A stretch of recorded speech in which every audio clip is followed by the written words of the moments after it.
Bulldozer, यह है bulldozer. ये मिट्टी और पत्थर हटाता है। इसका बड़ा ब्लेड बहुत ताकतवर होता है। ये सड़क और इमारत बनाने में काम आता है। क्रेन, यह है क्रेन। ये भारी सामान ऊपर उठाती है। लंबी इमारत बनाने में मदद करती है। ये बहुत ऊंचाई तक सामान पहुंचा सकती है। एक्सकवेटर, ये है एक्सकेवेटर। ये गड्ढे खोदने में काम आता है। इसकी बड़ी बाल्टी मिट्टी उठाती है। ये निर्माण कार्य में बहुत जरूरी है। सीमेंट मिक्सर ट्रक, यह है सीमेंट मिक्सर ट्रक। ये सीमेंट और पानी को मिलाता है। इससे मजबूत कंक्रीट बनता है। ये इमारत और सड़क बनाने में काम आता है।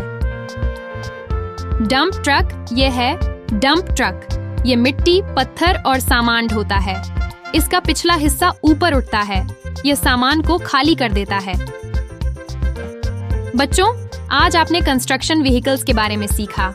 ये गाड़ियां सड़क और इमारत बनाने में मदद करती हैं।